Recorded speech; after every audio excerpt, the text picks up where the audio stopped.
Yes, we discussed the issue of wage increases, but we looked at that as a medium to long-term measure. Um, we are more focused on the immediate-term measures that would bring succor and relief to the life of our people. The question that was asked, and I'll take it in no particular order, the marketers were here sometime about a month ago. I facilitated that visit because I used to be a marketer before I became governor. However, I'm not sure that I'm competent to be holding brief for the marketers. However, I know reliably that the marketers were determined that they will supply or provide 100 buses as a show of support to the federal government that they indeed are aligned with the policy of subsidy removal. And they wanted to trailblaze by showing that example and hoping that other sectors will follow suit. They decided that they were going to buy the vehicles that are locally made. They were not interested in bringing in vehicles from outside the country because they felt that this would also at least help in terms of employment generation. And I believe that the problems they're having right now is that the supplier, the local supplier of the vehicle, has not been able to live up to the expectations. But I'm sure that they are still deeply committed to ensuring that they supply the vehicles. Now, someone asked a question and said that the common man today is not able to go to work because of the increase in prices of petrol. And what are we thinking of doing about that? And I think that has been answered by all of us in different ways. The cash awards I mentioned is one of the first and immediate steps to ensure that people are able to cope better. Like I said, it's an allowance that will not be taxable. It is also not going to be pensionable, And like I said, it is an immediate term to a medium-term intervention. So by the time we have, what Council discussed today was an ambitious plan of ensuring that we have over 10,000 buses in Nigeria that are being powered by electricity, 10,000.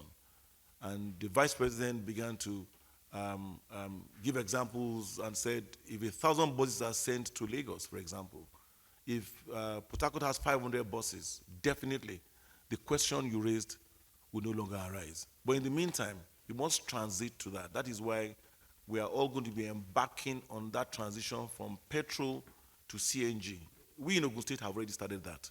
And you begin to see other states in the Federation do the same. We are also starting our own, what we call e-mobility. All our Okadas and tricycles are also going to be running on electricity, and everybody's going to follow suit. So, yes, there's going to be some pain, but like they say, there's no gain without some pain. So, to answer your question, I believe that the cash awards would, go towards ameliorating the cost of transportation by those that need to go to work. Thank you very much. Thank you very much, Professor Charles Soludo, Governor of Anambra. Like Prof had rightly shared with us, we had very engaging and robust deliberations today. And it was all centered around the steps that we should be taking as a country towards cushioning the effect of the subsidy removal and also the unification of the Naira. As we have all seen in the last couple of days, the price of petrol has slightly elevated, and we know that the petrol has been deregulated. So obviously, this was not the doing of the federal government or anyone. The pricing of petroleum products is now subject to market forces. And obviously, as the price of crude changes or the exchange rate varies, you will see that reflect in the price of petroleum products. But be that as it may, as a responsible government, we extensively deliberated on immediate steps in appreciation of the fact that our people are already feeling the pains of these very laudable and noble steps and have been very patient with this administration. To that extent, a subcommittee of National Economic Council was set up, and that subcommittee reported some of the things that the governor of Anambra had shared with us, and that their report is now the proposal of National Economic Council. And amongst what His Excellency Governor of Anambra had shared with us, we also proposed accordingly that the states, each state, should begin to plan towards implementing a cash transfer program that will be based on their social register of the states, because it is states that are better positioned to do that enumeration so they can ensure the integrity of the social register. And again, it was also proposed by the council that we should implement a cash award policy for all public servants. What's a cash award policy? That would be a policy that allows each subnational to actually pay the public servants a certain prescribed amount of cash on a monthly basis. And it was prescribed that that should be implemented for 6 months in the first instance. And you'll be wondering, why 6 months? The idea is that as much as we're also particular about ameliorating the pains of our people immediately, a lot of sustainable measures are being put in place. And it is our hope that within now and the next 6 months, those sustainable measures would have begun to be visible.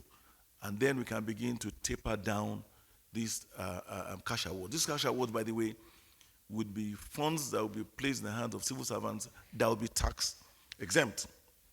We also talked about ensuring that we paid our public servants outstanding liabilities, whichever way, if it's their pension, if it's their gratuities, if it's their leave bonuses, and so on and so forth. And that is a front burner item because we believe that this would immediately bring succor to our people. We also spoke about the fact that the government must now begin to look at how to fund MSMEs because they are the engine room of business. And we should look at how to fund them with single-digit interest loans. And that is also something that's also a fund burner that we believe that once that happens, because when you look at the percentage of civil servants or public servants in every state, they are just a trickle. But these kind of measures would also ensure that these interventions trickle down to MSMEs.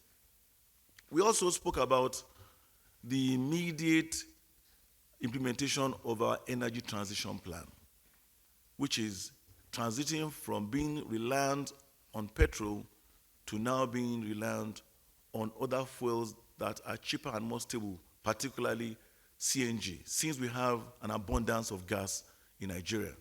So it is recommended that states will begin a plan to begin to convert their mass transit buses, their taxi vehicles to CNG. And that just requires that engineers are gotten that understand this, the kits are brought in, and this will also create employment as well. The long-term vision of government is for us to begin to use EVs, electric vehicles. But because government wants to ensure that we actually set up the manufacturing and assembly plants in each zone in the country, and that might take anywhere between 6, 8 months to 1 year.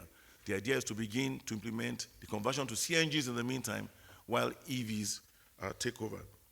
So these are the immediate steps that was discussed and proposed at NEC this afternoon to ensure that our citizens have an understanding that indeed we are also as worried as they are, and they will begin to see these initiatives implementation immediately. Thank you very much.